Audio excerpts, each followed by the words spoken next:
Hello, everyone, and welcome. Sorry I had to deafen as we're all kind of crazy right now. Um, $20 says that didn't trend. Yes, it did. Let's go. Hey. Uh, welcome in, everyone. My name is Rose. I am your dungeon master for the evening. As This is our first session for our Nyxborough group, Precinct 2. To start off with an announcement, we will be having the Precinct 9 group is going to be scheduled for Sunday, February 23rd. That will be their first session. So we will be doing every other week. So the next Precinct 2 session will be on Monday the 3rd. But for tonight, at least, um, we will get this started. We're gonna go through a little quick intro of all the players, and then we'll uh, get right into the game. So let me. All right, gang. So here's the battle plan. We're gonna go down the list real quick. We're gonna do character name, character pronouns. People know how to refer to them. Let's go. All right. We will start with Adelaide.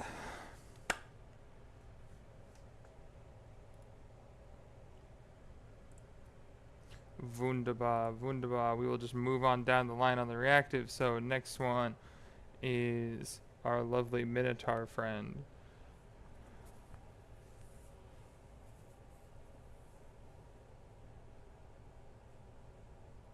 Dimitri with the he him. We got it. On over to the straw hat.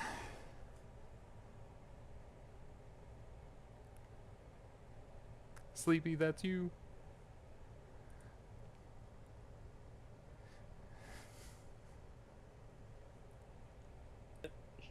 Guys, They. guys, guys, I just realized I forgot to unmute your audio. Uh, I have a question. Are we Oh giving my player goodness. name and pronouns too? if you would like, you don't have to if you're not comfortable with sharing it.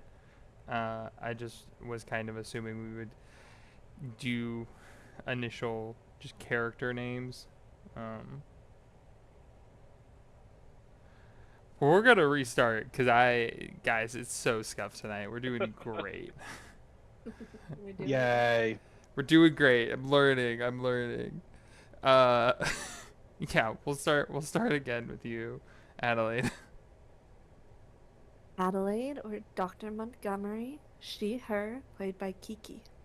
Hell yeah. Moving on down. Dimitri. He, him.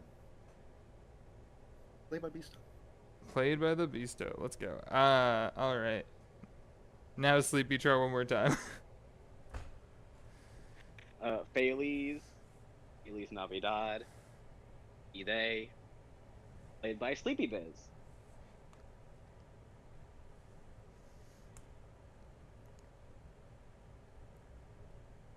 Next. Mine's not in alphabetical order. Yeah, it's based. No, it's you. Oh! E2. Miles. He, him, played by you. Wunderbar. Can you repeat that? I need your character name and pronouns, and then if you would like to share your name, you may. Oh no, I meant Eel's character name. I'm like writing down everybody's character. Miles. Oh. Miles. Yeah. Him? Yeah. Yeah. Miles, he, him. All right. Oh wow, is it my turn already? E2. Today I am playing Carter Calloway. He is a detective with absolutely no secrets, no dark past, Nothing of the sort. He goes by he, him, and he is also the criminal correspondent for the department. Absolutely no secret. My name is Pocket, and I'm going by they, them. Hell yeah. They really showed us up. It's been after the Yeah. 5-minute mark, guys. We're at 10 minutes. We're at 10 minutes. It's fine. Should we go back? No, I've already. It's too late. It's too late. I'll just mute myself and now. and finally, My name is Brandon. I'll be playing Wayland Calvis. Pronouns he, him. wonderful. Are y'all ready for a little D&D? Hell yeah. I don't know if we're ready. I'm I so was ready. born not prepared. I'm so ready. I'm so excited. I'm ready. My to get entire going. playstyle is to make things up as I go. Yeah, I That is am improv. so aware. So let's set the scene. Nyxborough, a large town, to put it lightly, a cityscape built in the land of Velmyra, in the more or less center of the continent. There are sounds of bustling and hustling of each and every day as arcane wonders are being created and made. There is this innate almost smog that resides just above the tallest buildings that can be seen. The sounds of the skylines rushing overhead as these arcane trains fly through the cities. The darker alleyways in each part seems to grow darker as sounds of deals and coin are being traded. We first kind of pan in on a moment in time, a moment set at some point in the past. Miles, you are quickly running through what you know as the Luminar district. You heard tale of this person that you're after, that you've been chasing, that they're going to make an appearance today in the Luminar district. And you're kind of having to sneak through this district, which is known for its high class, its high society. You see various high-end designers and these people who are the rich, who stand even just above the classes themselves. Go ahead and describe how your character looks. However, for safety concerns, their name will be redacted for this moment. Okay. I was prepared for this moment. And then I wasn't. So, standing there, following among the leads, is this elf. This elf with pale skin and pretty long golden hair. Mic off. And pretty gray eyes, because I said so. I was definitely prepared. Mic on. Nope, that works. Okay, cool, because I was not prepared for this part. No, you're totally okay. Yeah.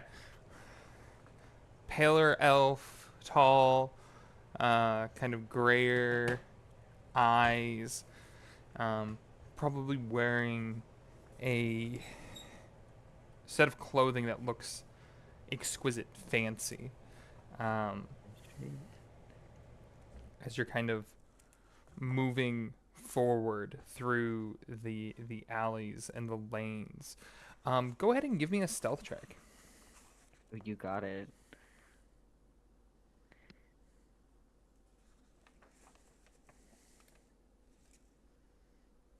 I have 17 plus my D&D Beyond just crashed.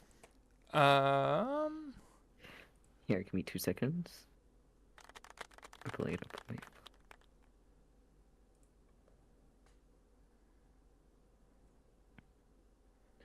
survey 21.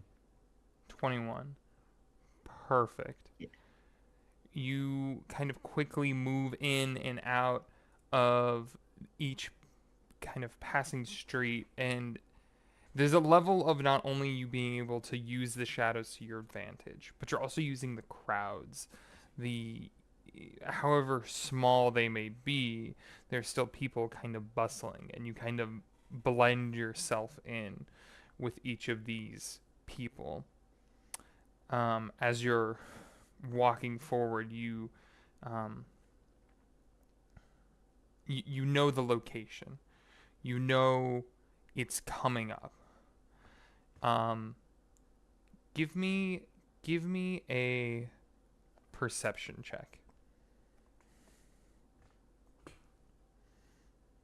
19. Perfect.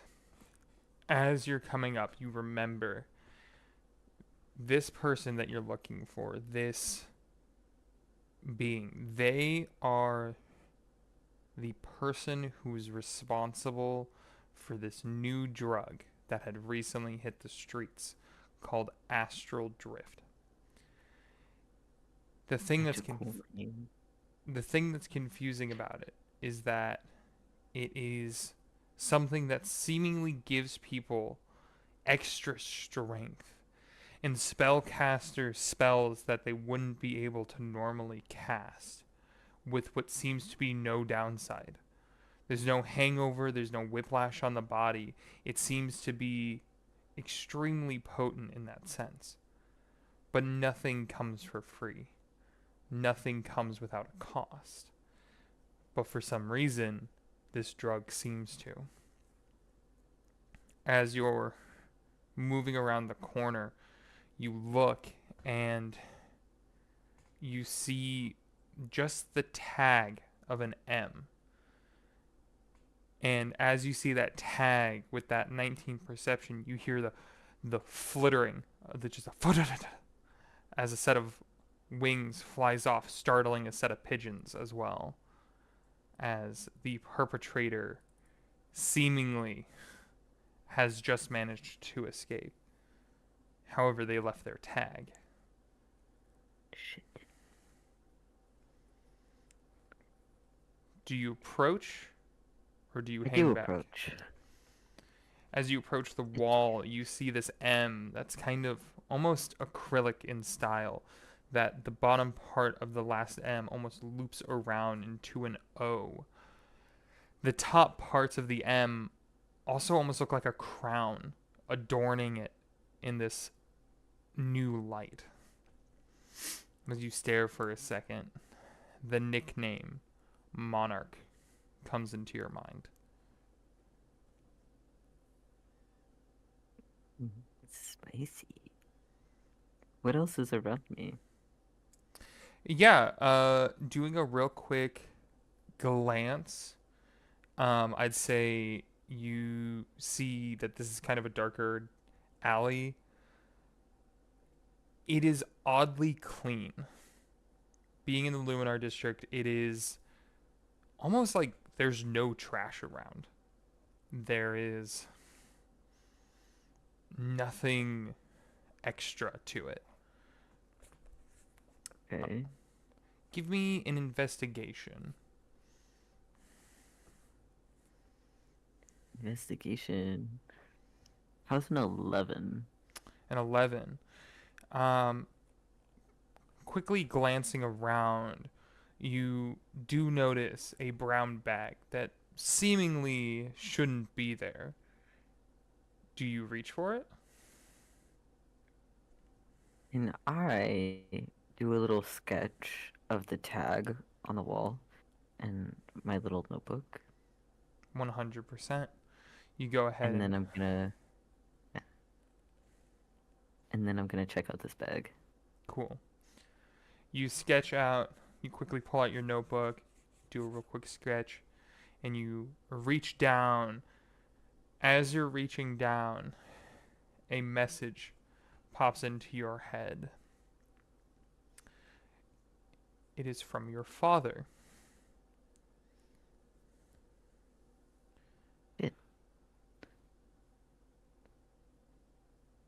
This is another shit. Fuck. Can I say that now? He hasn't started his message yet, but you can respond after. You can say that out loud. I think that's fair to say, but the message comes in and it just, we need you to come back home as soon as you can. Something has happened with your younger sibling and we need you to hurry back. There's a quiver on his voice that shows that he is scared. You can respond to this message. And he does. He says, I'll be there soon. No questions asked. And we will pull away from that moment as you, after looking at the brown bag and seeing it was but simply trash, and that fear in your father's voice, as you start heading that direction, we'll pull away from that scene. And we will move on over to Wayland. This scene taking place is in the sounds of a shop. You hear the repetitive thrumming of metal as the clanging coming from your, not your, I was gonna say owner, and I'm like, that's not right. From Leora Wolf, your mentor, as she is working on some new invention. This would have been when you were still with her.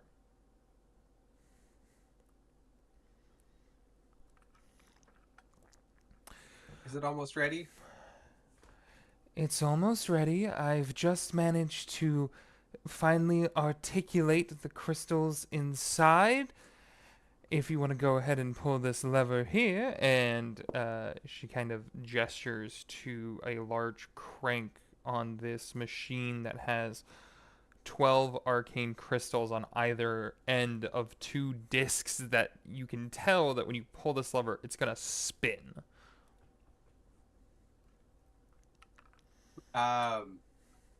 Because she's a Goliath.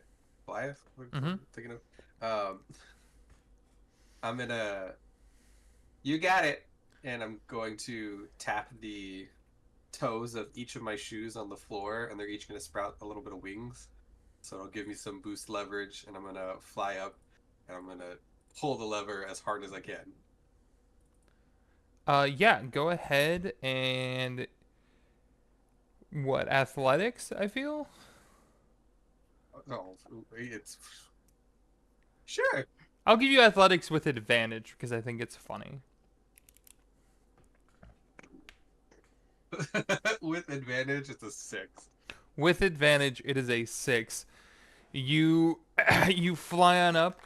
You put your hands around it. Pockets, I'm going to ask that you refrain from using the soundboard for the time being. As you put your hands around it, You pull down, and even with the help of gravity, it seems that the lever will not budge. However, Leora kind of reaches around with her pretty long reach and she pushes down on your head.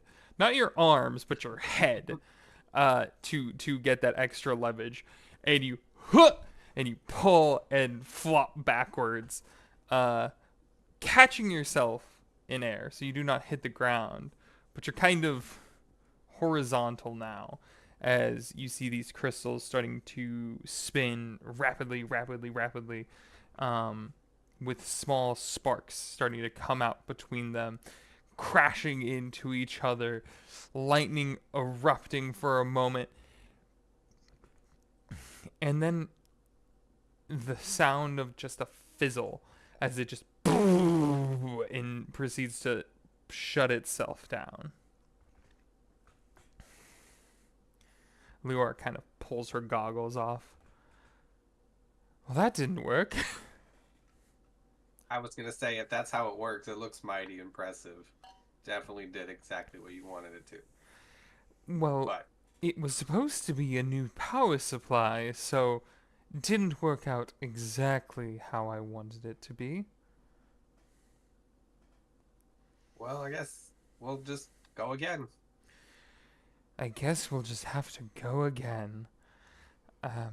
Here, and she'll hand you a set of, basically your set of wrenches. She has it in like a burlap wrap, with a set of wrenches and things like that. If you want to get on the bottom side, this thing is kind of like held up in scaffolding, so it's about 5 feet up in the air. She kind of cranks it up a little bit. If you could get up under and see which of the crystals was misfiring, I'll go over and we'll try to. And she makes the gesture of her right hand and left hand basically like pulling, like if she was like trying to like pull two sides of something and rip it in half. Okay, yeah. I'll get under there now. And I'm gonna crawl up under the machine. Slash, it's 5 feet off the ground, so Yeah, use yeah, my little shoes to like fight a rocket. yeah. You kind of like float under it and like position yourself. Mm-hmm. Give me an investigation or perception. Not with those dice. Okay.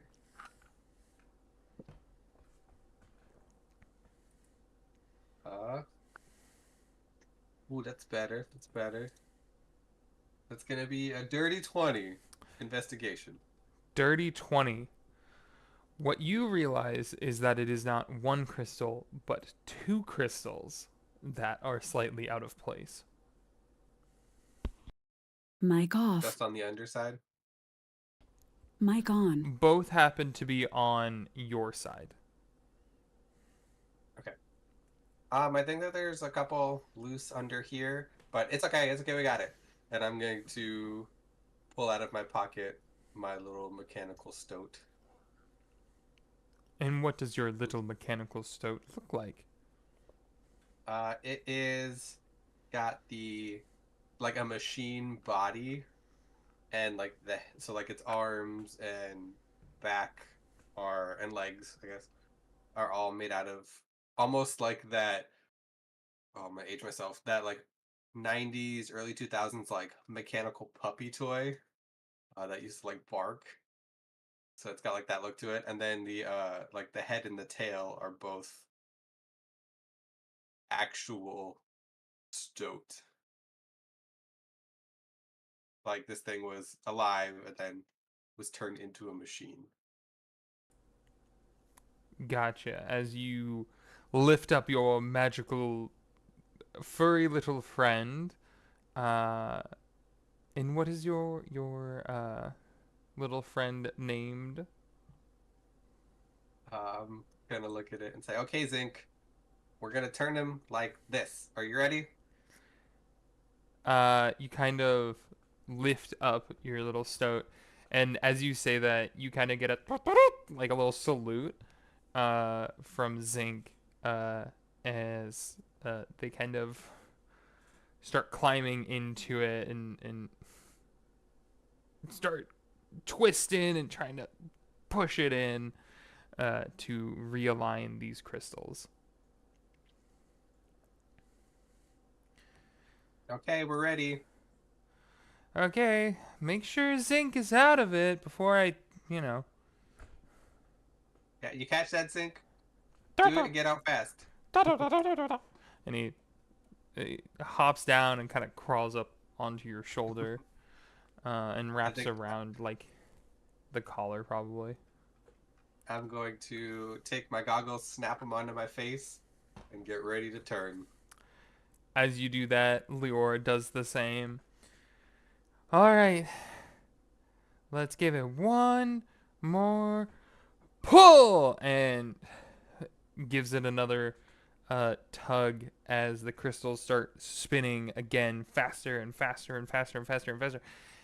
This time, however, with the 2 crystals you managed to put back into place, they manage to stabilize, creating this constant ring of blue energy that seems to be filtering through it.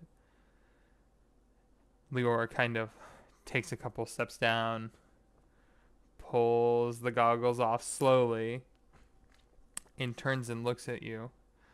When she does, what does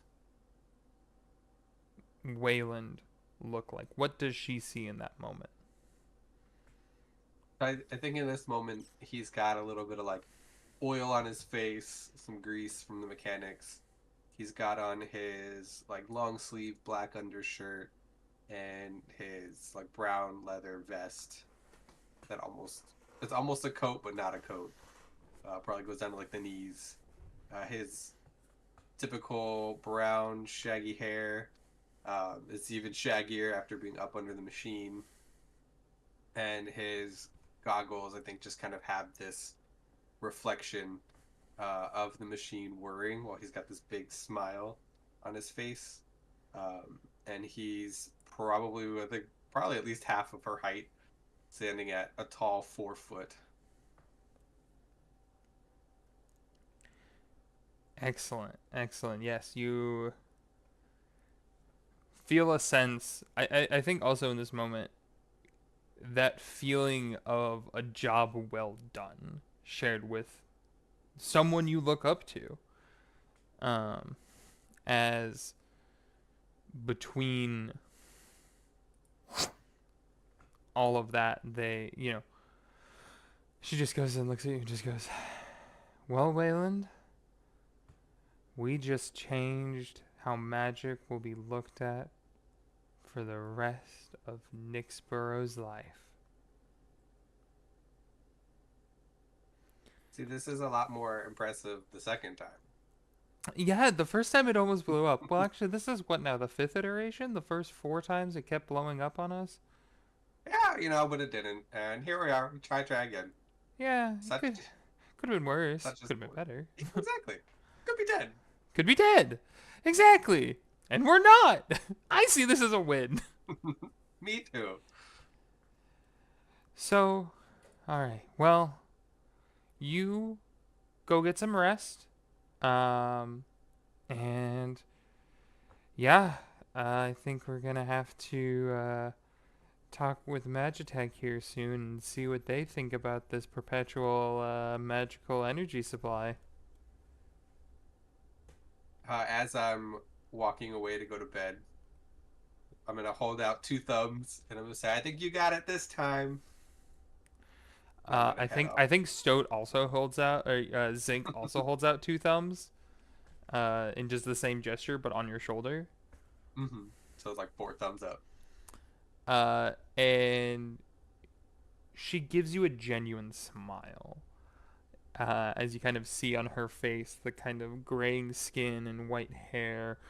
Her goggles are up at this moment, so you can see some of the wrinkles that have started to appear just slightly under her eyes, as age has started to take its toll on her body, despite the amount of muscles on her arms. and she gives you a smile, and we will pull away from that scene, and we will move on over to Dimitri. This is inside of, this would be inside probably your, not necessarily your shop, as before your shop had been acquired. Ilarion Silverbranch, who taught you how to sew and design. You're still learning in a bit of an apprenticeship in this moment, as you're kind of you see around you sets of sewing machines and thread rolls that are on the wall that line the 20 feet of one side with different magical thread and different colors of it.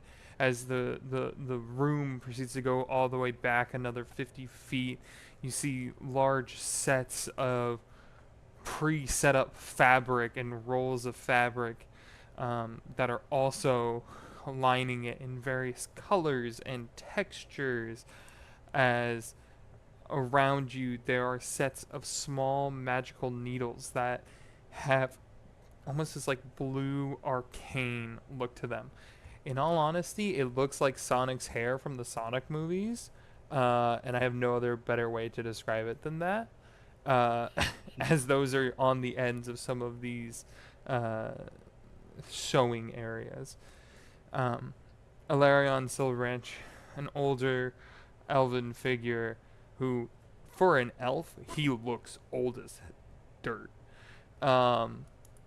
Very kind of silvered hair, a tired look. He's got a very pristine kind of mustache situation going on. It definitely curls on the sides, and you can tell he really takes care of that mustache. A handlebar? Not necessarily a handlebar, because it doesn't go around the mouth. It's just it's got the loops. He curled it up. Aye. Yeah. And he's in this kind of like, I think today he's in what would be like a red silk suit with gold accents on it, with this kind of gold trim that lines the right side of the suit. However, the left side is left blank and has almost like a shawl that covers his arm and covers the hand on that side. Despite the right side looking like a suit, the left side is almost just covered by this large set of fabric. He kind of walks up to your station as you're sitting there working, and he just, "So, Dimitri, what seems to be the project today?" Or I cannot get this texture down. Can I have No you matter how speak hard up a I little bit? try. Sorry. You're good. Sir, I just can't seem to get this texture down. No matter how hard I try. I can't get this cross stitch.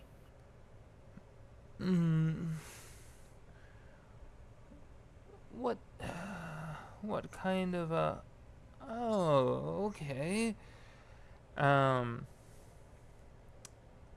Give me an insight check.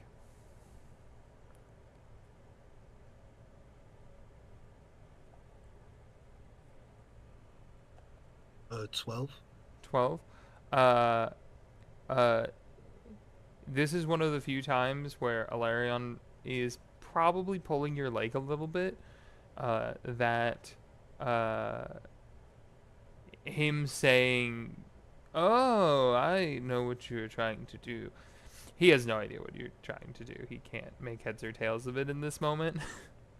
But he's trying to play nice.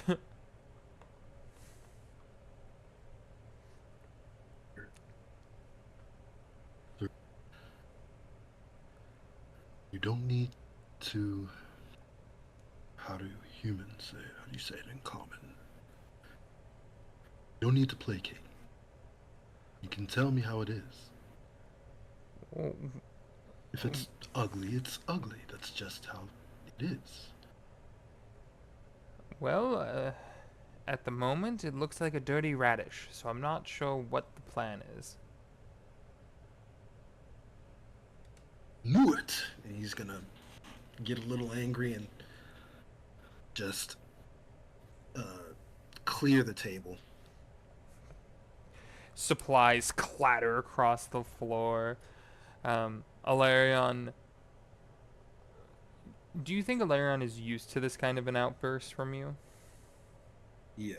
He doesn't even react. He basically just sidesteps and all of it goes flying off. And he looks at you and just goes, "Ah. Well, now that sounds like somebody who's passionate about a new design, maybe." Or how can I...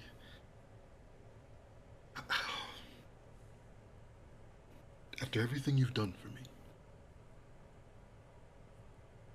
how can I just be ugly? Like, who does that? Like, who walks around ugly like I was for so long? I cannot disgrace you. Well, Dimitri, my boy, let me explain something. Beauty, and therefore ugliness, is simply in each person's eyes. What one person may deem as ugly, one might deem as beautiful. For calling your things a radish, a farmer who potentially grows radishes might have found it adorable.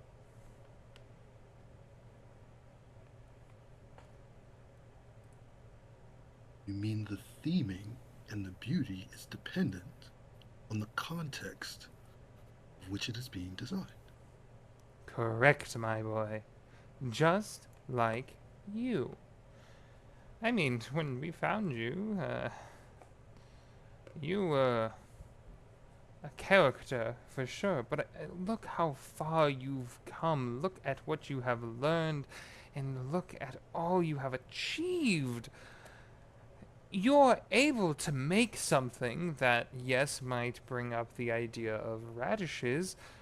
You used to not be able to do any of that. All thanks to you. I can only help what is already there. Also, I'm old as all get out, so that does have some help to it.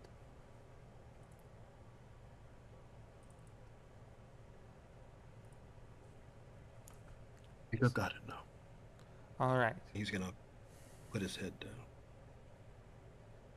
Now, before you take a nap, and you see him basically use a mage hand, and you see a broom come flying across, and he grabs it in one hand. Clean up the mess you made. I'm not going to keep picking up after you and like this all the time. Sets the broom kind of just on the table, or just next to you, like just resting it on the table. Of course. And Yeah, go. Dimitri will just grab it and pick it up and start cleaning, putting everything back right. Thank you, thank you.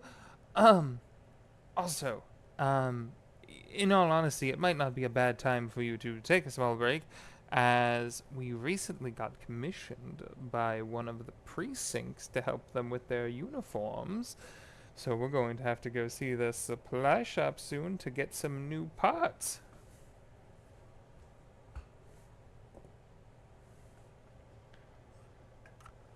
You're taking me?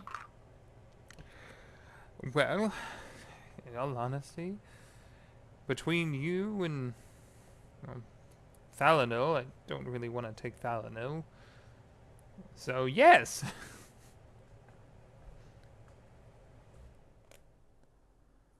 My things right away. Excellent. Well, I'll go get the Magic Tech car set up and we'll make our way. And you see him head out towards the back of the business as you're working on cleaning up.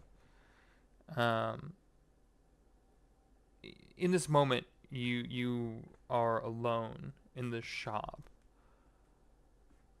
Describe for me, what does Dimitri look like at this moment in time as he is by himself picking up his own mess?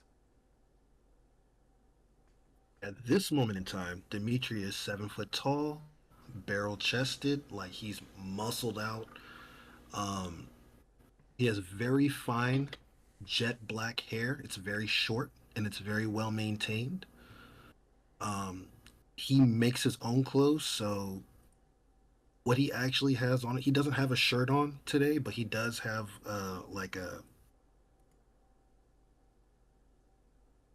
he doesn't have a shirt on today. He's actually like what would pass for an apron is what he has on, like except it's jean. It's like a jean apron. Corduroys. There we go. He's wearing corduroys. Okay, yeah. Yeah. Kind of like overalls. Overalls. Yes, thank you. Overalls.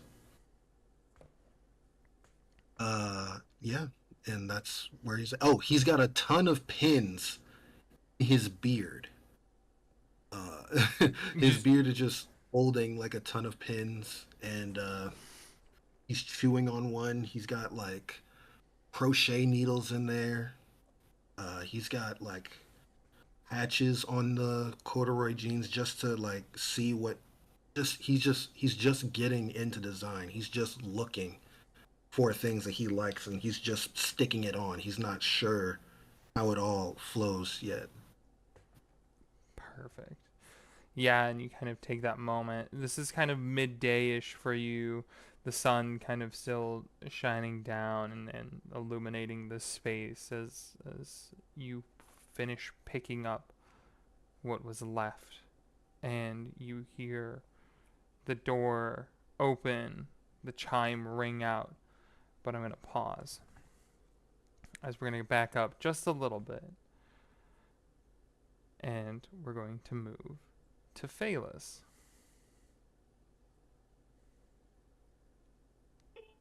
Okay. I'm so ready, guys. We're ready? All right. Yeah. This is going to be outside of Nyxborough, where farmlands are common, and this is a long time ago, probably for you. You hear the sounds of goats and cows grazing throughout. Dirt trails pass as the only way to intervene between different farms. You hear the sounds of your parents still kind of chatting inside as a very young Phaelus steps out into the world for the day of tending to the land.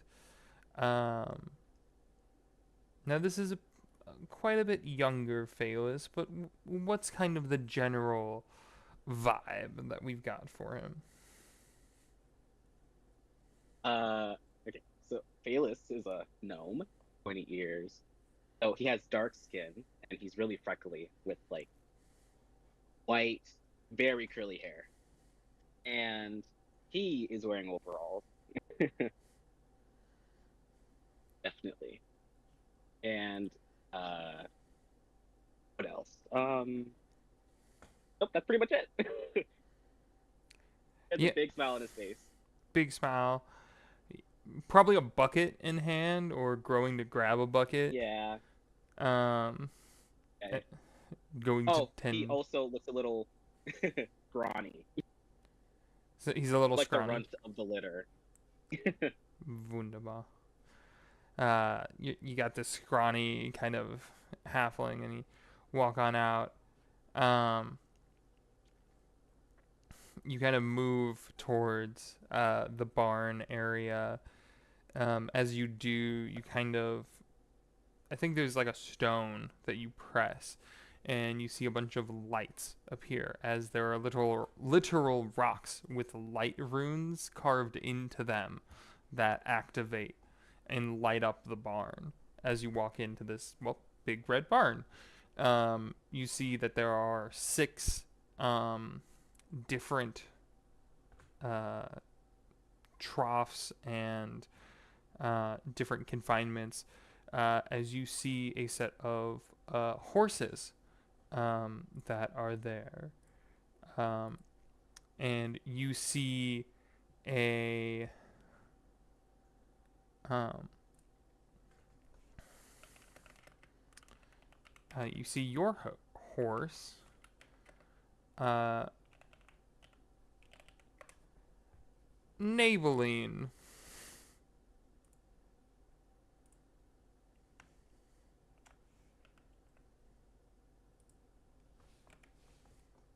Alrighty, he's gonna walk over and probably get the food or water, or feeding the horses. Yeah, go ahead Good and day. How are y'all doing? He's like waving to the horses and talking to them. yeah. Food right here.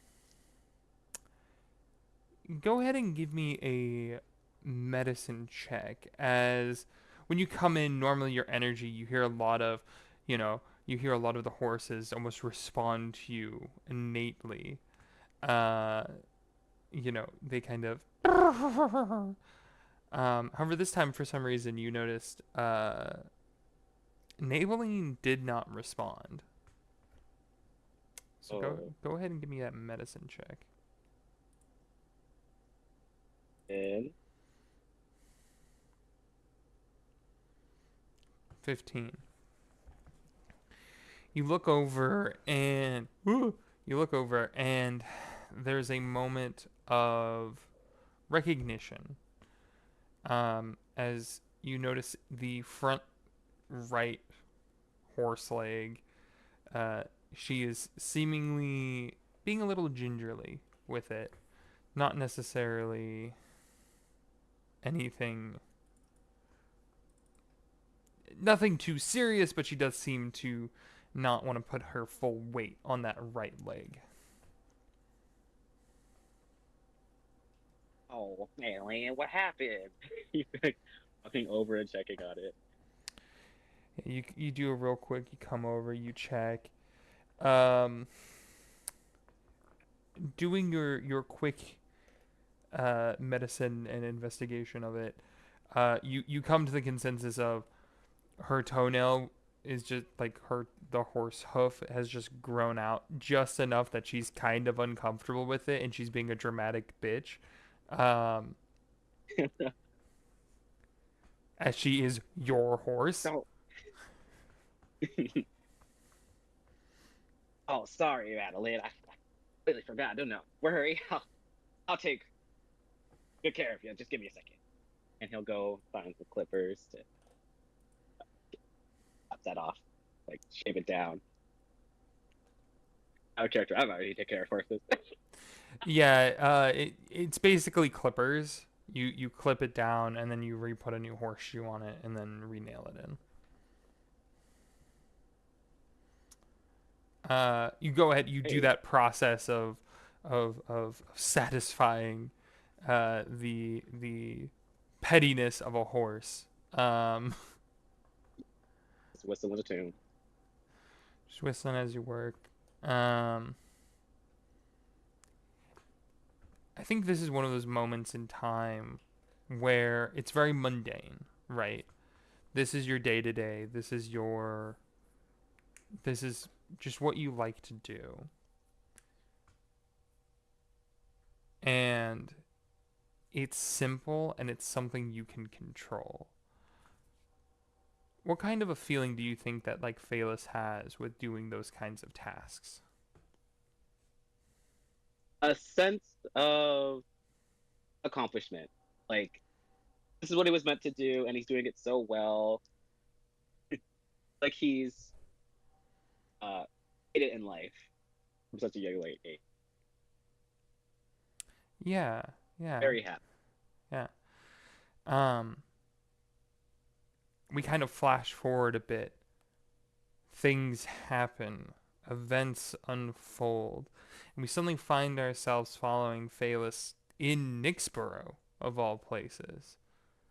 as you enter a small clothier shop, and as you open the door, the sound of a bell rings, and standing in front of you is a large minotaur with pins and other things in their beard. As Phelis, you run into Dimitri. Ooh. He kind of like closes the door and then opens it again, and then closes it and opens it again to hear the bell ding. Hey, you hear the bring, close, open, bring, close. Are you lost, small one? Oh, sorry, my bad. This is cool. Yeah, a little bit. Wandering around and found this shop and thinking I need a few new duds to see my buckle boat broke. his his like he's wearing overalls again, but they're like bigger now, different pair. It's like one of the, what do you call them? Belts is like broken. One of the straps. Yeah, the straps. That's what they call He's gonna go. We can't have that now, can we? And he's gonna go. Come in. Don't mind if I do. Awesome. Dimitri, give me a. This is gonna be a dexterity plus your proficiency bonus check. I don't know if you're proficient in sleight of hand, but it would be equivalent to like sleight of hand. But the idea of a dexterity with proficiency bonus check to try to patch this, as you are proficient in the tools needed to repair this break.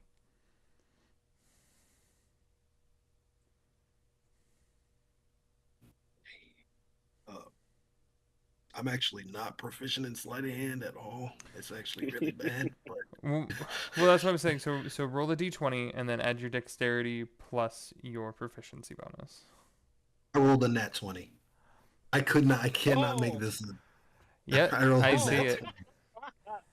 20. I see it. Nat 20 plus 3 for a total of 22. As you. How do you fix this? You know what? How do you fix this?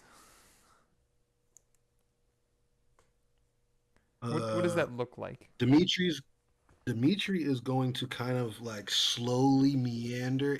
It looks as if, like, camera wise, he's like trying to intimidate, but the moment that the camera panders up, he's like in his beard, he's like rubbing his chin very quizzically, actually, and he's whispering. If anybody were to hear him whispering to himself, it looks like a little potato farmer, out of towner.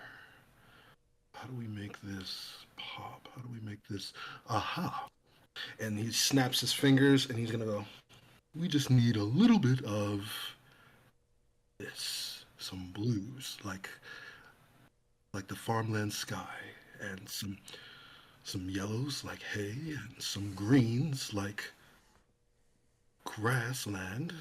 And he's just putting things together. He's fixing the strap to the best of his ability, but very soon it's becoming like an entirely it's becoming like a suit. He's got a shirt for you that's in like deep jade green. It's tailored to you to the nines. And by the time you walk out, you still have your overalls, but they are way higher quality than they were before. You now have a shirt. You didn't have a shirt before, but it fits you immaculately. Sewed Did you you a have shirt. shoes? He sewed you. Yep, he sewed you a shirt. Did you have shoes when you walked in? No.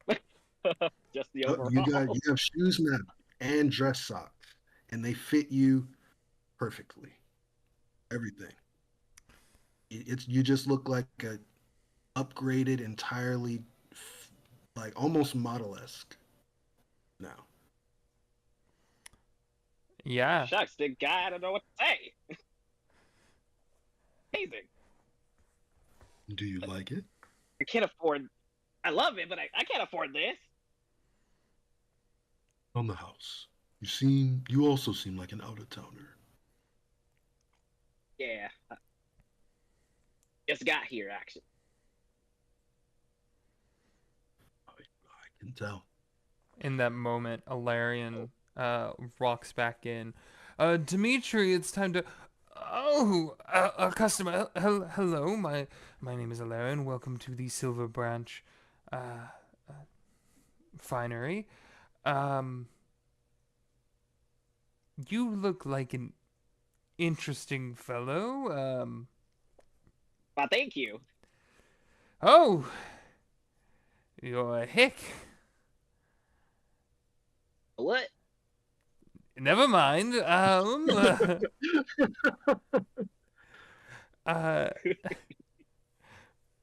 we need to be Bailey. off.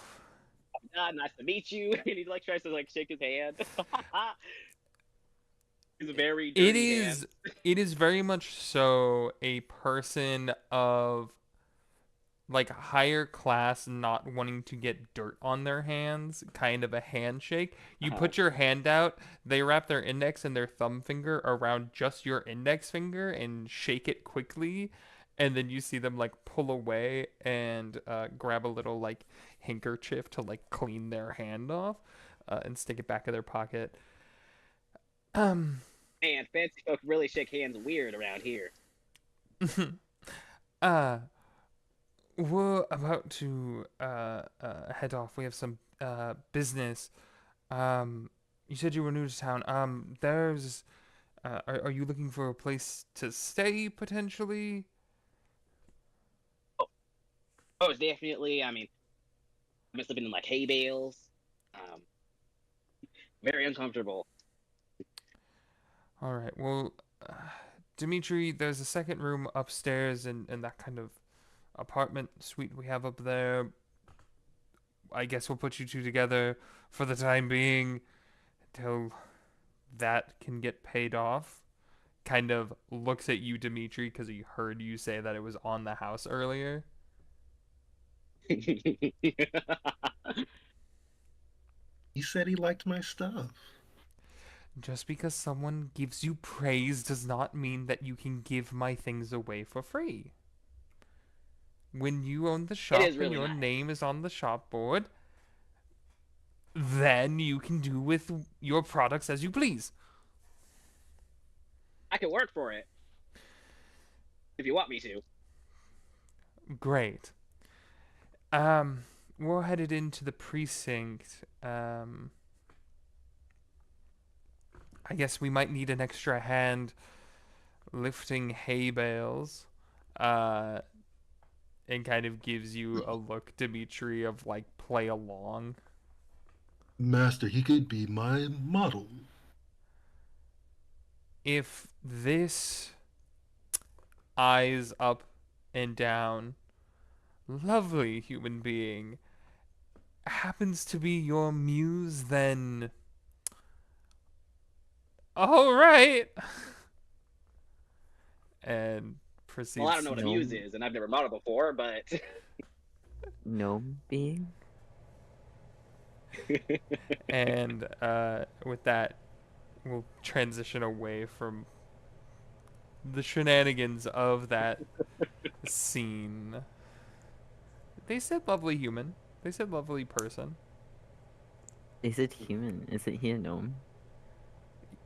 Humanoid. he is humanoid. Close enough. Close enough. Yeah, that's enough.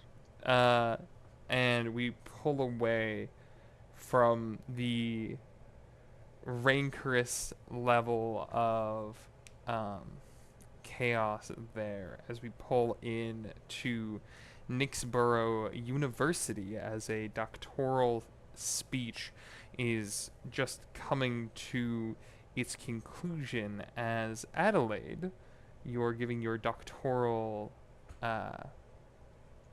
presentation on your thesis. I don't know if you had anything. I know I'm throwing it at you, but we had talked about it a little bit before. But I didn't know if you had anything particular you wanted to finalize that. I did write something because Good. I'm like that. Yeah, I know. That's why I'm like, Of hit course, me, of hit me. course. So you see Adelaide, who is a human woman in her late 20s. She has hazel eyes, long black beachy kind of waved hair. She's lean, but a little taller, around 5'7" ish. Her outfit is raven black, a high lace collar blouse with a high-waisted ruffle skirt, a pinafore, and a lady's overcoat with laced Victorian boots, and a silvered bone chatelaine on her hips. As she's kind of standing at the podium with her books and her papers out before her, she's probably been talking for well over an hour because that's how doctoral theses go. Like a minimum. And she's a minimum of an hour. And she's just getting to the conclusion of it as she goes, in conclusion, this thesis has sought to navigate the complex and often controversial relationship between necromantic arts and their ethical application within the judicial system.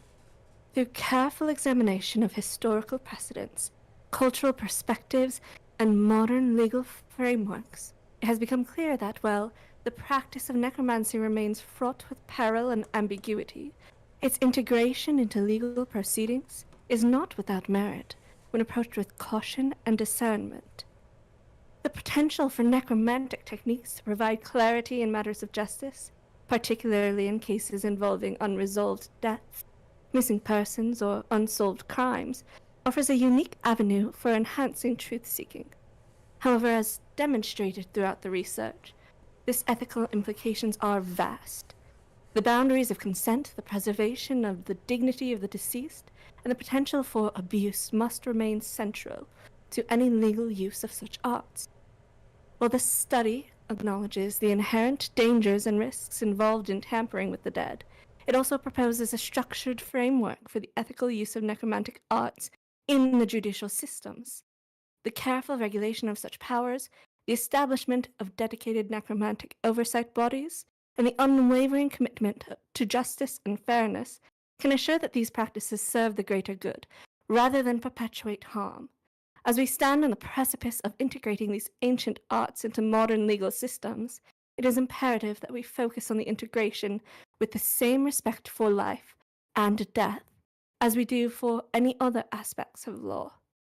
Only through careful considerations, transparent dialogue, and an unwavering commitment to ethical standards can we ensure that the necromantic arts, when used in pursuit of justice, are a force for good. I trust that this work will contribute to ongoing conversations and inspire further research into the deeply fascinating and often misunderstood intersection of law, ethics, and the mystical.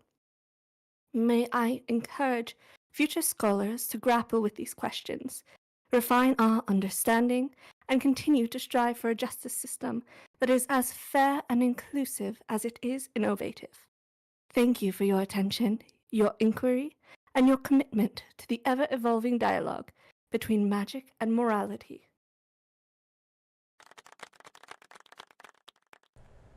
I allowed that one. A resounding set of claps emerge as the doctoral board claps and stands. They kind of look at you and they go, that was an excellent speech, my dear Adelaide. We will be getting back with you on our final decision. Just know that you've done all of the work, and now it is time to celebrate. And I think as you kind of pick all of your stuff up, everybody starts kind of clearing out of the room. You hear a slight knock on the back of this room. It's, we'll say, 30-foot oval room. All of the doctoral people were were behind a big wooden desk that was just under where your podium was. You hear a slight just knock on the door. As you turn around and see Laverne Montgomery, a gaunt, silver-haired human with blue eyes in a tailored, very nice suit, kind of a mustache situation going on. Ah, well, you did absolutely amazing, my Adelaide. Thank you, Uncle. Jacques sadly couldn't join us at the moment, but once he's done with classes, I know that he'll be out to celebrate with us. Did you have anything in particular you wanted to do, or food, or I don't know how to celebrate? Yes, of course. Well, I was quite hoping to attend the opera. There's a new showing this evening. Ah, yes. We can make that happen. And you kind of see for a moment he has like a little cuff with a small face on it, and you see him kind of pull his hand up to his mouth for a second and whispers into it. Um, Roll me perception if you want to listen in. I do. I would love to. Where's my dice? Okay. I haven't memorized this character's stats yet. Give me a second. 21. 21, you hear him quickly whispering into which is a sending stone between Laverne and Jacques that they had made into cufflinks. As he goes, Jacques, she wants to go to the opera. Yeah, I mean, I guess, like, we can figure this out. Do I need to buy tickets now? Yes? Okay. Who do I buy tickets for? That, awesome. Yes. Yes. No, I love you too. I love you a lot. Okay, get back to class. Stop that. I will handle you later, good sir. You kind of see him a little flush in the cheeks after talking with his husband. Yes, the opera. More than happy to get that taken care of. But champagne for the time being? That sounds lovely, yes. And he kind of leads you out. And as you kind of walking through the hallways, memories of different classes, late nights in the library, this life in education that you've been in for years finally coming to a conclusion. As you're walking past, you suddenly give me an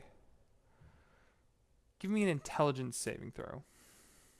Oh, ooey. Okay, that's D12, D20. I'm good at that. I'm really good at that. I'm not good at math though. 8 plus 14. 22. 14? What the fuck? No, I rolled a 14 and I have a plus 8. Oh, okay. I thought it was the other. I was like, what the hell? I'm like, what of a monster? Not yet. You in that moment, you quickly notice when you were taking all of your books, there was a letter that is not yours that had been slipped in between some of your findings. And taking a look at it, this memory like flashes across your brain, something you haven't thought about in like 10 years at this point, or 7 years. I can't remember what we agreed upon.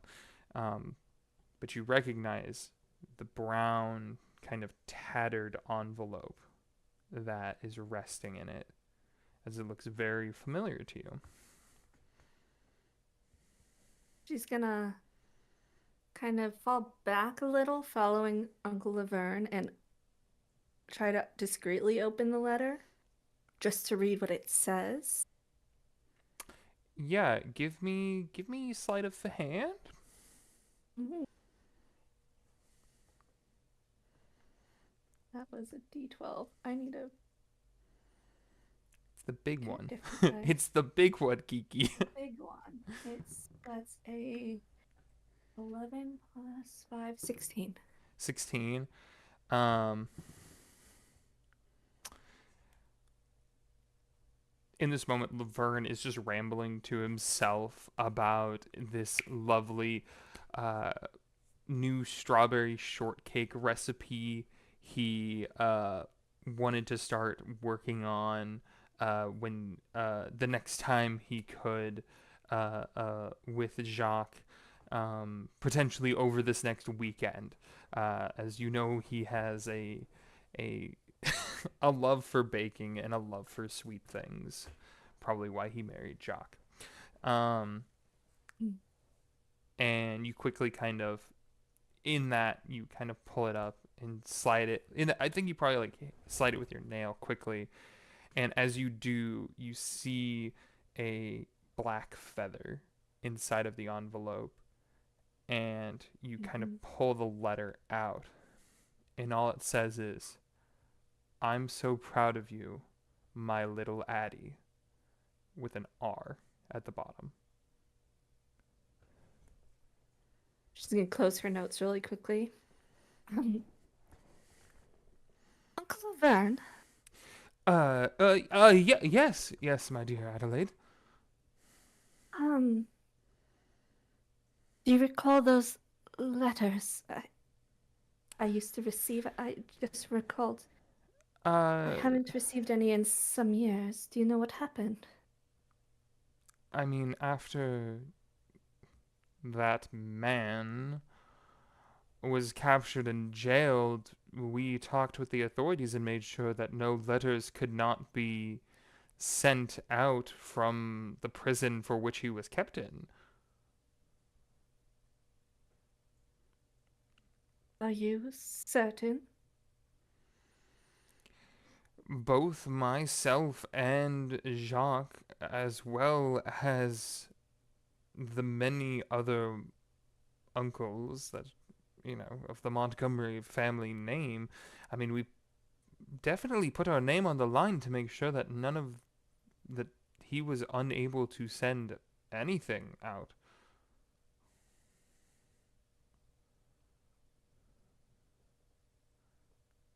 Um, Why?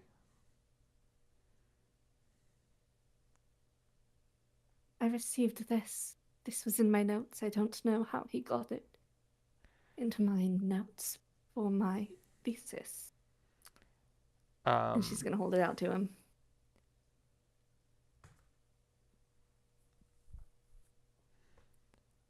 Laverne is a very kind man. He is very happy and jolly.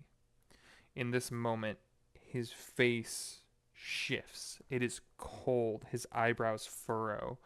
And he just slowly picks it up, almost as if this was something that would bite him if he touched it. And he slowly pulls it away from you. His voice starts to kind of shake slightly, and he just goes, "We will investigate this to its fullest extent." And you see in that moment how he's holding it. He's actually crushing the envelope as his thumb presses deeper into it. I know, Uncle. I know. It's okay. We're not sure how he got that, but I know you'll figure it out, you and Jacques and all the rest. Yes, today is a happy day, so let us celebrate you and everything that you have accomplished. And you see him kind of open up his coat and just very aggressively like shove it into this coat pocket and retighten itself down. And he just, yes, let us go. Champagne, almost trying to Yes, remember please. what he had been talking about. And he leads you out in that moment. As you go and get champagne and head back to the Montgomery house to celebrate your accomplishment of finishing your doctoral thesis. With that kind of feeling, though, somebody's watching you from somewhere. Tarnished the one good thing she could have. Mm-hmm. As there, it feels like there are a set of eyes on you, whether you can see them or not. I'm trying to throw hands with this fictional man. All you got is the letter R, so Mm-hmm. I'll investigate Hey. too. Hey, Roger, is your name Roger? Roger, I'm gonna take you out, Richard, cause you're a dick. Whack. All right, Ricky. All right, Ricky. Speaking of, no, I'm just Ricky, kidding. when I catch you, Ricky, when I catch When I you. catch you,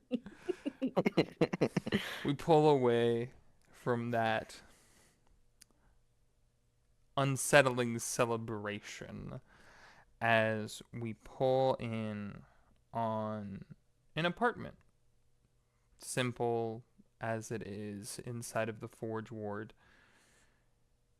and we actually enter inside of a dream, or as it would be more accurately described, a nightmare. As your character, you feel the clouds starting to part. This moment of names being called, a flash, you just hear King, and the kind of almost like seeing the body evaporating as the person was reaching towards you. Their entire body flashes and dusts away from you. Shocks of lightning strike one after the other after the other. You feel this level of panic as you have no control in the situation. You hear the claws that are scraping across the ground as you're trying to pull yourself away. Blood starts to soak into your eyes for a moment as you continue to struggle against each pull. And you wake, sweat covering down. And for being even a kitsune, having your fur be coated in sweat is an odd feeling as you wake from your nightmare, from a dream that you have become so accustomed to.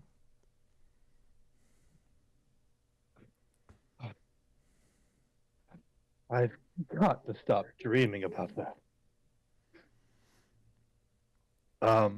Suki will sit up in their bed and cast their gaze about their apartment, downtrodden and not quite what they're accustomed to, but it it gets them by. They're eking out a living here in the Forge Ward. You kind of have They rise. Kind of describing the room for you. You have curtains that are blackout, despite you not needing them to black out anything in this moment, as dawn has only just recently approached you. The light almost trying to penetrate into the room, but stopping short. You see, you have your table and a couple of other little bits and bobs in this shack of an apartment, a small amount of that. A small box. Yeah. This is a New York $3,000 apartment. 120 Living it up. foot by 120 foot apartment. Yeah. All right. Suki will kind of amble over toward the window and throw open the blinds and be absolutely devastated by the light and think aloud, I have got to stop doing that. I need to get into the habit of easing myself into the mornings. Kind of give me a perception check. Yeah, give me a perception check. All right, sure. I'm looking for my perception. It's rocking a +4 on a 12 for a 16. 16 is not bad as you take in the morning light. You see sets of blue collar union workers making their way towards the foundry. You see a couple of you see a couple of members of the uh, Red Banner Union. They have this kind of almost like red loop they have on their arm that is not necessarily like a symbol of support, but just a symbol of, hey, we're here. You see a couple of people moving through that. Um, you clocking even just that notion. You're like, the union's never been violent. They just want equal rights, which you're kind of like understandable. Like they haven't done anything yet.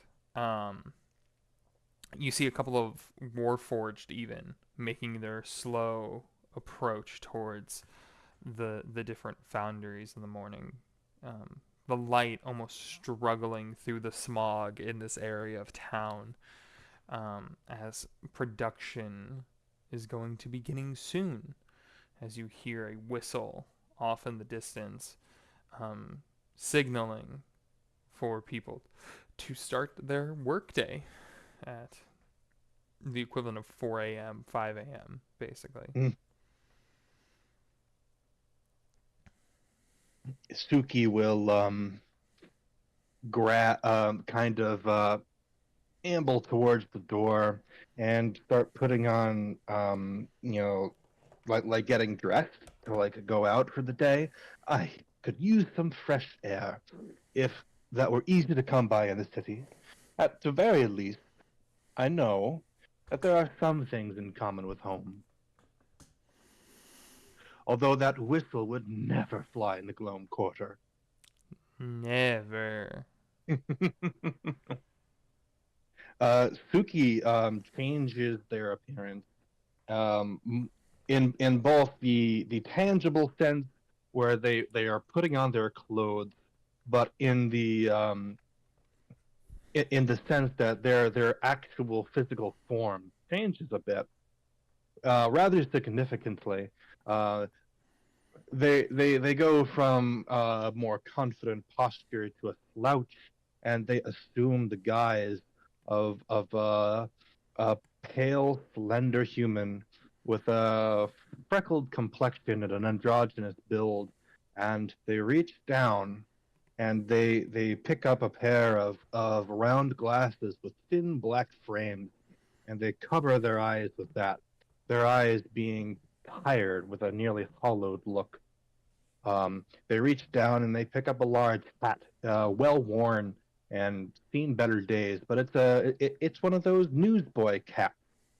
And Carter will put on that hat. Lastly, after getting their shirt and pants on and all those other things, they put on a coat that just seems a bit too long and seems to trail behind them whenever they pick up speed. I think that I'll go to that food cart for a change. Not that that's much of a change at all. And Carter will head out the door to get started with their day. You head on downstairs. You know where one of the food carts is. It's a early morning kind of coffee and almost like cream cheese bagel kind of a cart. Perfect. Where it is something that is sold to the workers as they're heading in to work if they needed a quick bite. As you kind of get down there, you see a very um, a dwarf figure in a kind of tannish trench coat, very like pristine braided beard of black with salted silver throughout it. His hair kind of pulled into a nice ponytail, tightly in the back. As you see Detective Halgriff Stonefist sipping on his morning brew of black sludge, as it has no other adequate name, and munching on a bagel for the start of the day. Some of the bread kind of gets into his beard a little bit, and he hasn't noticed to clean it. Carter, come on down, my boy. This here. I've got you today, and he sets a couple of copper down as the attendant, a Goliath man, kind of short brown hair. You see he's got these kind of large gray markings throughout, and in a very like. It was a white apron at some point in time. It is no longer a white apron. As he kind of makes a coffee and bagel and sets it to the side for you quickly, as there are more customers kind of coming up throughout this. And come on, Carter, grab your shit and we gotta go. When are you gonna let me pay for you? When you beat me down here. Oh, you're right. I couldn't find my glasses this morning. You and your silly glasses. Alright, well, grab your stuff. We gotta start huffing it. And he starts.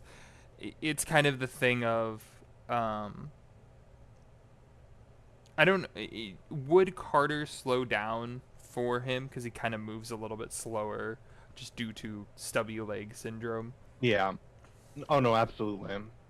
And Carter wouldn't even be all that tall. I mean, if a dwarf is like between 4 and 5 feet, Carter's not that much taller. Neither is Suki. Yeah, he's probably I'd say Helgriff is like 4.5 feet tall. All right, so we got some new reports. We're gonna have to go over them more at the precinct. But we heard that there was a situation down at one of the Clothier factories. A spool like exploded, and I guess there's a couple of dead people, so we're gonna have to grab the new coroner and a couple of other people we're gonna need to grab, and I guess we'll have to grab the Clothier, the tailor, to figure out what the hell blew up. And do we have to grab that little the engineer? He always talks circles around me. I just never know what he's actually saying. If I may interject, you did mention that there was an explosive device. The engineer may be able to provide insight into that. Yeah. All right. Well, let's go wrangle up the posse, I guess. As you two right away, sir. As you two kind of make your way into the precinct on this lovely morning. This is about you guys kind of move in, and I think in this moment they've started making the sendings to each of you to come down to the station. Adelaide, who in the group is probably already there, and who do you think that they need to summon? Group. Wayland works like in the department, so I'm there. Yeah, but how timely are you? Are you someone who shows up on time, or are you the 10 minutes late kind of a person? I like the 5-minute late person. Okay. Like that. I'll finish this and then I'll get there. Yeah.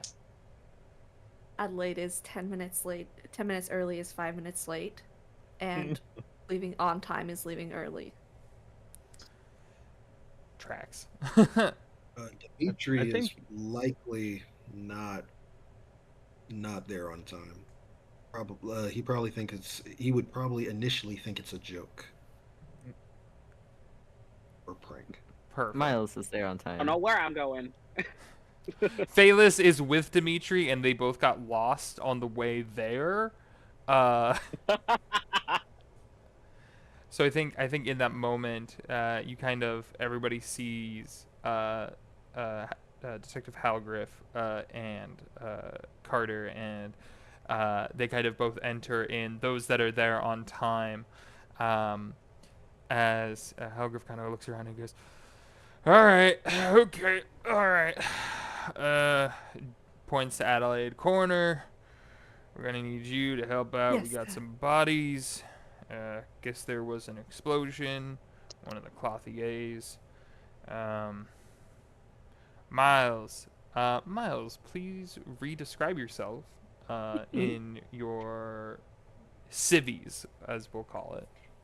Yay! Okay. So, unlike previously described, what you now have standing before you is a Shadar Kai, with light purple gray skin and those same gray eyes. His hair is this pale blonde, almost white, and he's dressed nice, but nothing fancy like previously said.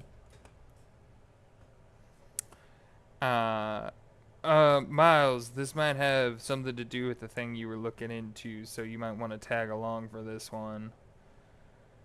Yes, sir. Where the Carter, can you go grab the engineer? I think he's down in his hovel. Right away, sir. Yeah, Carter will like speed away. You kind of scoot away, like two. You have to go down like 2 floors, and there's like a, um,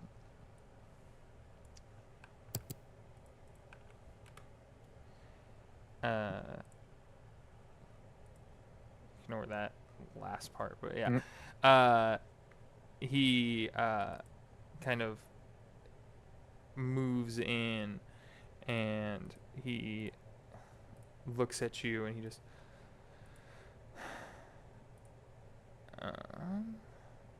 might be able to just haha, there we go, yeah, as Detective Stonefist shows up.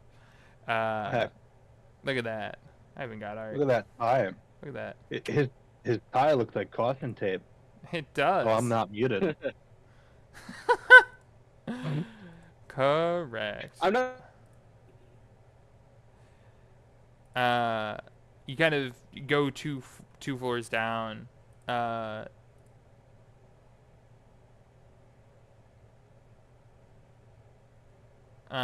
And you see this like chained entryway with a chained door.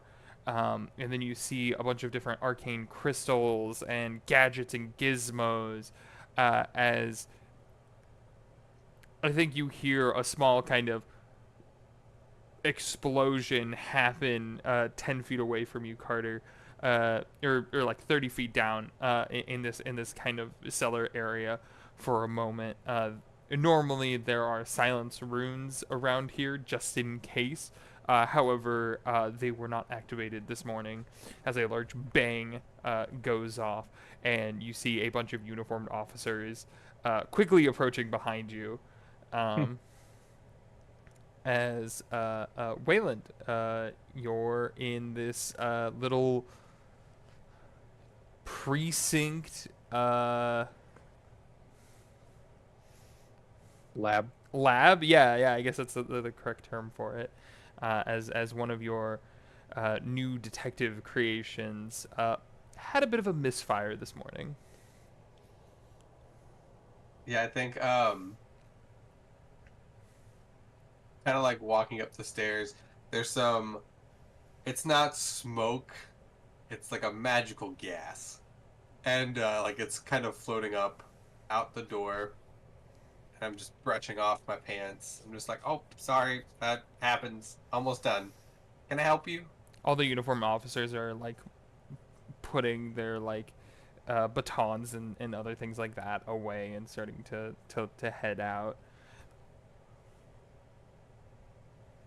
Carter, you're in between the kind of on the Yeah, other side and Carter sees Waylon. kind of like squeezes past, shimmies past the uniformed officers, kind of like holding his nose. Yeah, wow. Are you okay? Do you breathe smoke? Is that your thing? You breathe smoke? I mean, I wouldn't call it a thing. I'd call it like a side effect of But, working. But no, I mean, it's something that I do.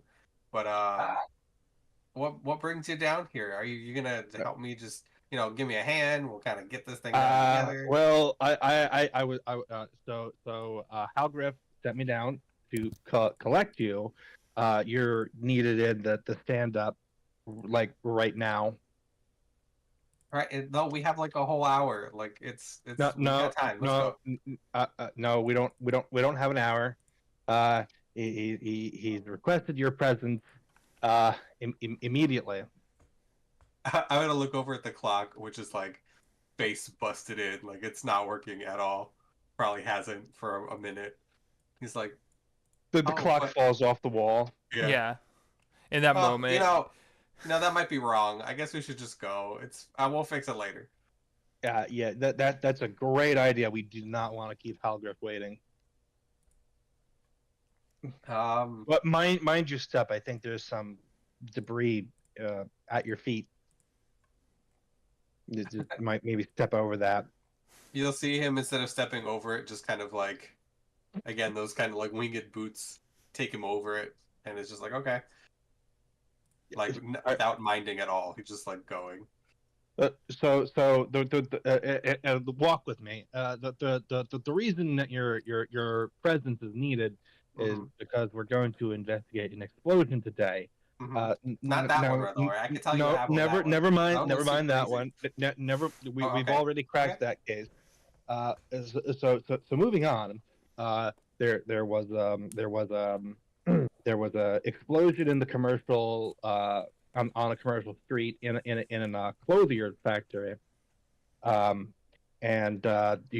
You nobody died in this explosion, right? We don't have any. No, there are bodies. Casualties. There are bodies. No. I'm asking Wayland. Oh yeah. I'm like, you don't have like an assistant down here.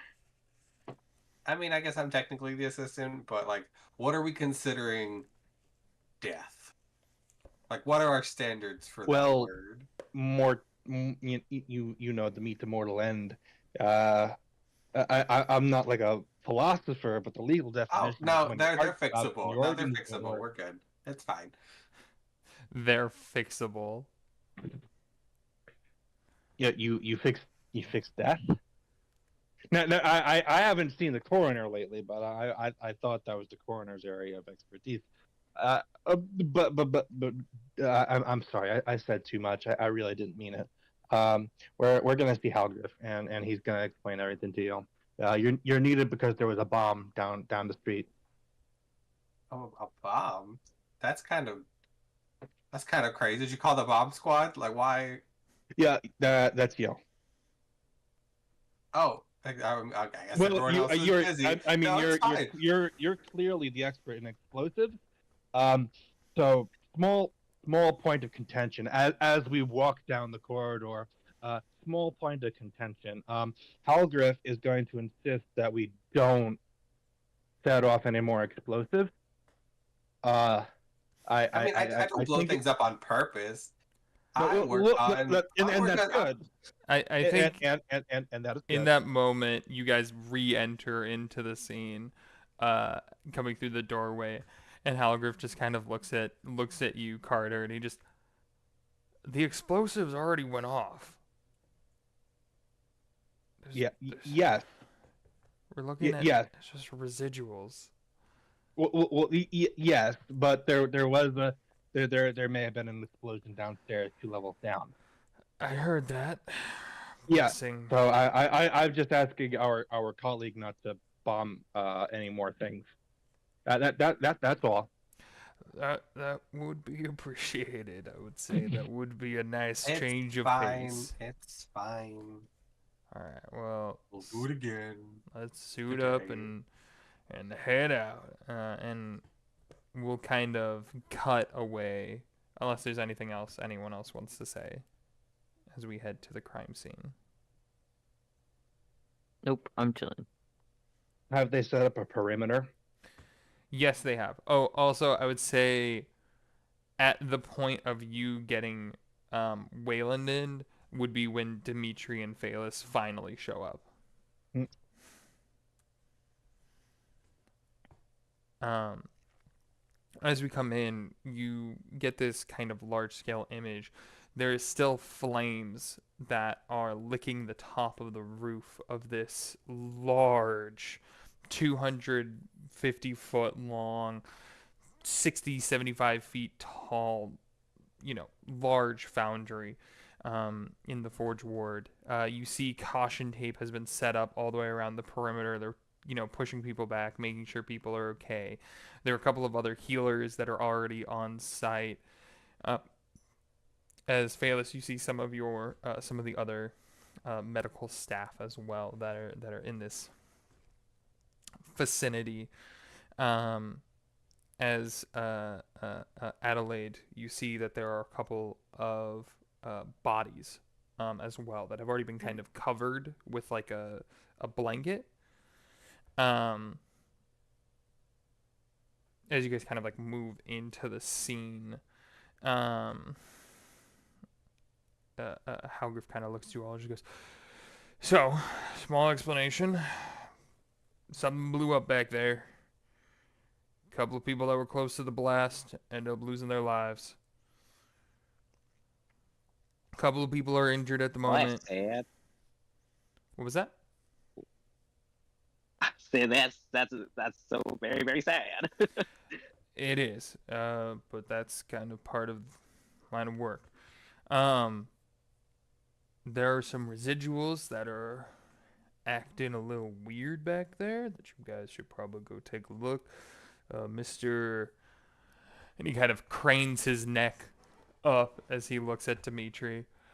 Mr. Dimitri, if you wouldn't mind, taking a look at some of the arcane weave they had going on, you might be able to determine if their fabrics were of the legal kind. How tall is Dimitri? 7 foot. How tall is everyone, actually? Yeah, height check, hashtag. Yeah, I check. Adelaide is 5'7", and above table, I am preemptively casting mage armor.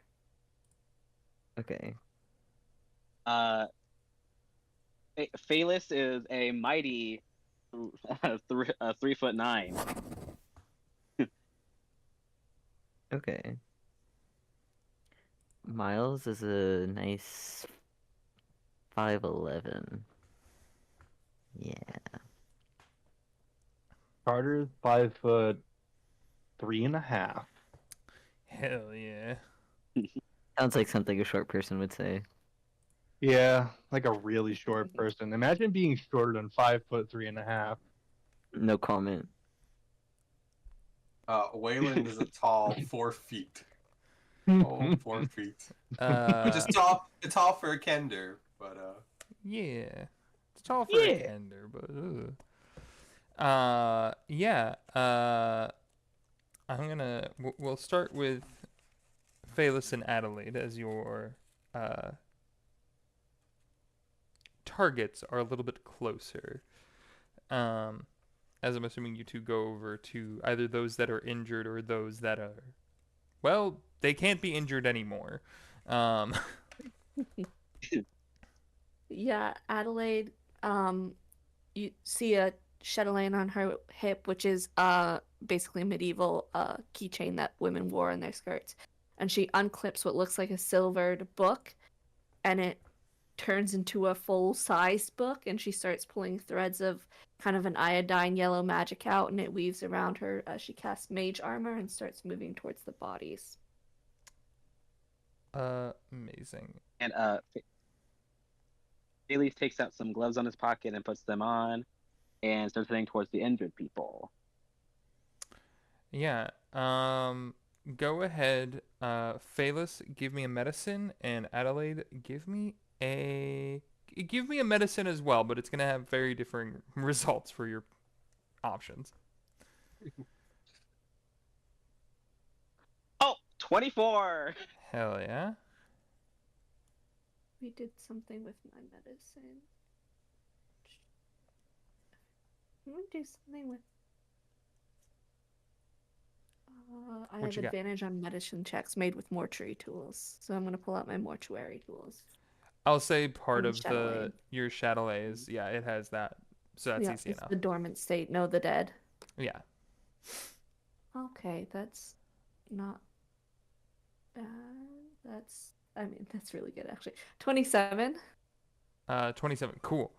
Uh, and I'm gonna go ahead and clear that for the time being because he is not in the scene. 24 and 27.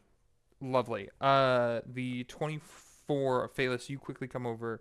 You see a couple of people. They have these lashes across their arms and their chests as basically the arcane thread got cut like a piano string and lashed out when the explosion ruptured because it was having to be pulled very tight for that threading to work.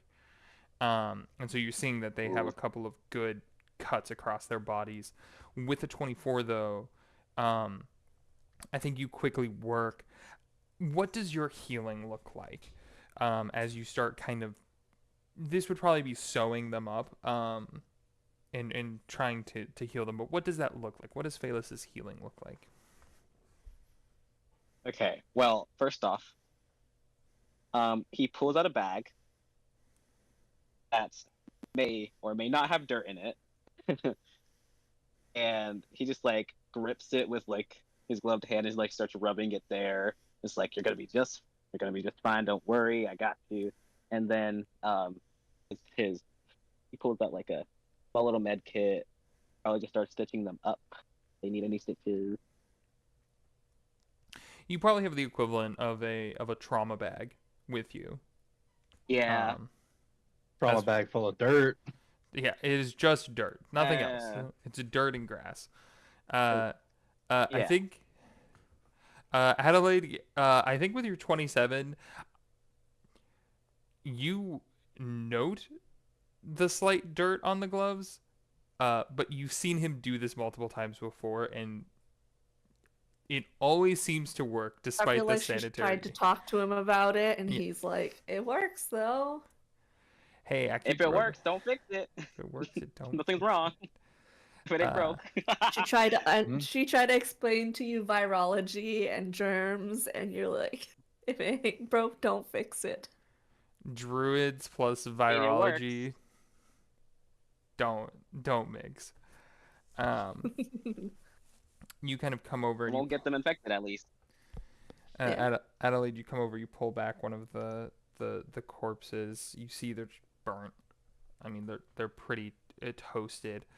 Um, however, with a 27, um, you I think you kind of get a little bit closer and you see small arcane slivers, like a arcane crystal had exploded and shrapneled into these people.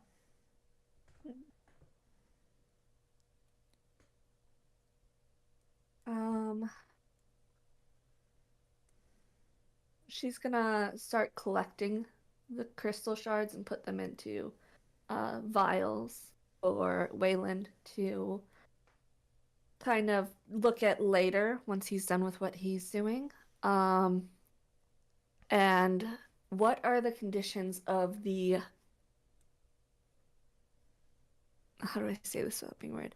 That's gonna be weird. That What would are be the weird. conditions of the jaws of these Interesting. Okay. black victims? Um, I think I know what you're asking. Two, You need a functioning mouth.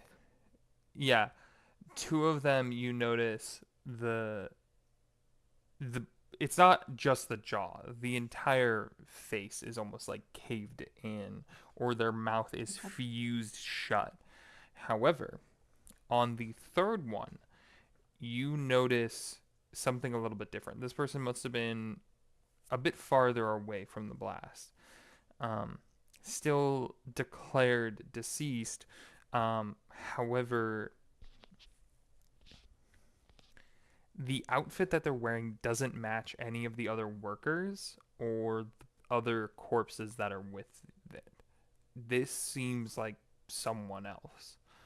And you notice this very large stoic jaw. The right half of the face is blown off, but the jaw is still looks like it would be able to function. Okay. She's gonna, I'm sure taking all of the crystals out of the face, out of the bodies took some time, so she'll look around and wait for Carter or the detective to be free so that they can interrogate this man if they so choose. But I'm sure, yeah, like I said, taking all those crystals out of the bodies took some time, so. Yeah. I think we'll kind of shift a little bit in that moment then, Mhm. as Halgriff is going to take a group. Do you think you would have called Carter over or called Wayland over for the crystals? Yeah, could have done that. Um, I think, Did you call? Wayland? yeah, go for it. Oh, hey Adelaide, how's it going? Hi, yes. I found some strange crystal shards in these people. I believe it is shrapnel, perhaps? I'll continue to remove it from the bodies, but if you'd like to take some with you on your investigations, perhaps it reacts to something, or I'm not quite sure your sciences, but here's what I've collected so far. Yeah. Can I do like an investigation check on them to see if I can piece together what they might have come from or be, or Yeah, go ahead and give me an investigation. that is a 22. With a 22, there is not only a sense of you know what this is, you recognize this, as this looks very similar to one of the crystals that you remember fixing inside of Leora's perpetual energy machine that she had made.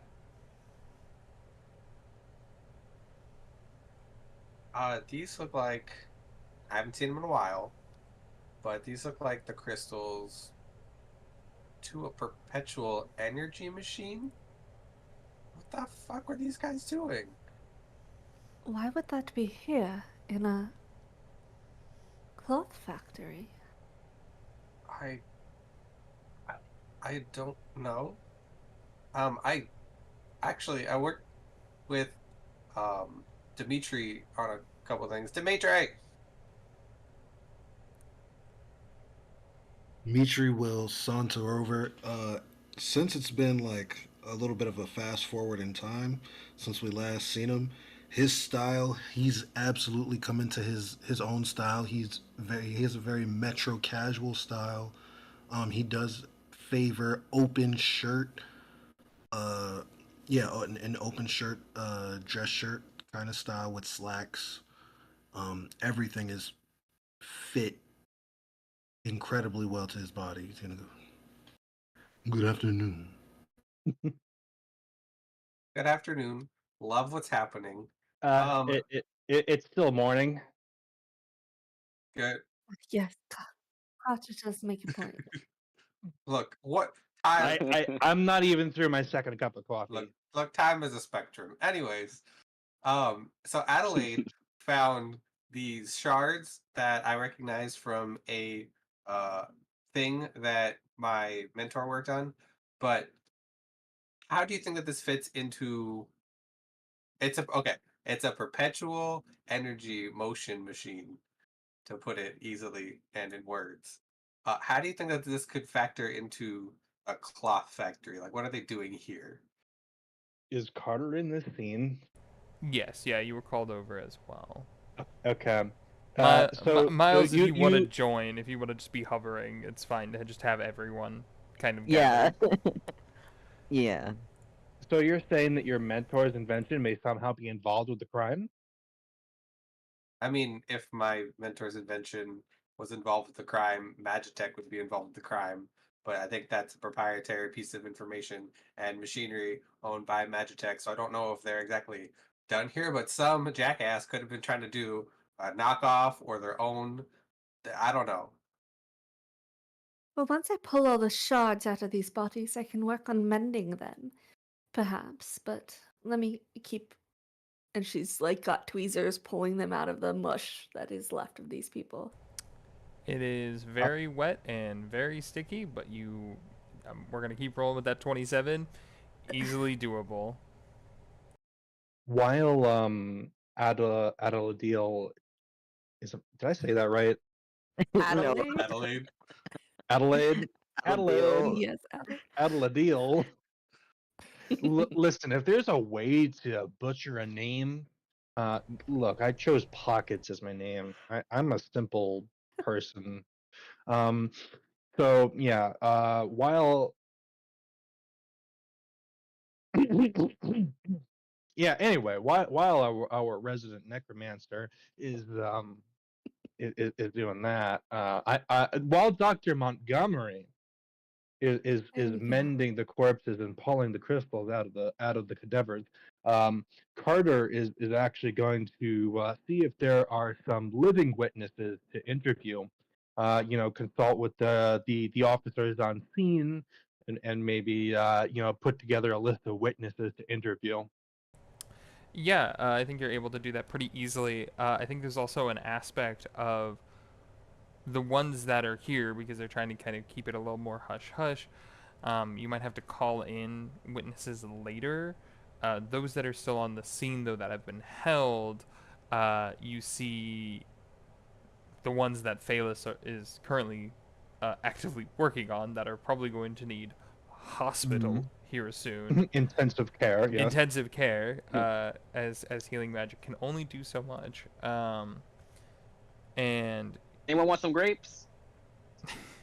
you This see, like, this isn't a lemonade stall. one of I was thinking the same thing. one there's like an earth genasi that's like got their like arm like really badly cut, and he just kind of holds his hand up slowly and shyly, just like, oh, I take a grape. It reminds me of the old country. I got Muscat, Riesling, Merlot, Cardonnay. Which one? How He many just kinds kind of of grapes are there? Grapes in your pocket. There's 10 pieces of grape. it just gives you a very blank stare. And I think in that moment now, kind of seeing some of the pieces, seeing some of the potential for where this could go, we're gonna pull away from that scene. Sadly, that is our time, as that is the end of the first session for shit. Precinct 2. Yeah, it's been 2 hours. Oh my 2 hours. goodness. Wow. Yeah. 2 hours. This is not for the gone 2 so hours. fast. Yeah, we didn't even Yeah. get. We didn't get to even do. We didn't even do our 10-minute break in there, just due to, I didn't want to stop. In all honesty, and there was also a level of. Honestly, a 10-minute break is more for like 3-4 hours. That's I agree fair. with that. That's fair. Let me go ahead. Thank you for everybody who came out and watched and hung out. And we will catch you all in 2 weeks on March 3rd as the See you in 2 investigation weeks. of this clothier clothing shop will continue then. So we will see you all then. Have a good night. Bye. Bye.